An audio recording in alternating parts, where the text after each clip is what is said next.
Pourquoi croit-on?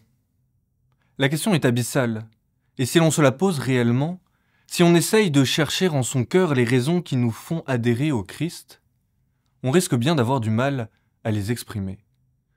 Non pas qu'elles seraient absentes, mais c'est comme si nos mots ne parvenaient pas à refléter fidèlement la présence de Dieu en nous.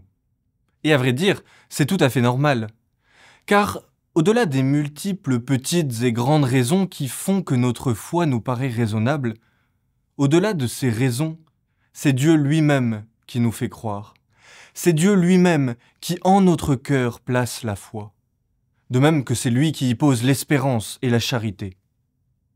Alors bien souvent, lorsqu'on nous demande « Pourquoi crois-tu ?», nous ne parvenons qu'à balbutier quelques mots, incapables que nous sommes de dire ce Dieu qui vit en nous.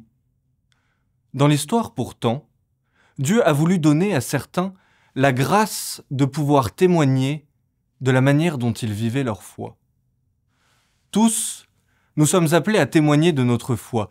Tous, nous sommes appelés à dire que nous croyons en un seul Dieu qui est Père, Fils et Saint-Esprit.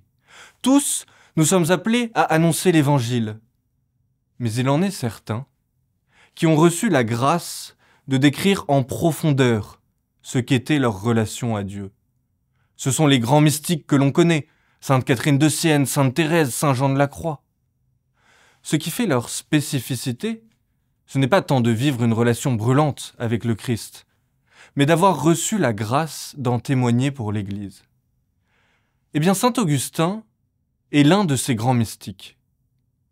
Il relate sa vie spirituelle dans l'un des plus grands succès d'édition de toute l'histoire, que sont les Confessions. Il n'y a pas un siècle où l'on ait lu les Confessions de saint Augustin.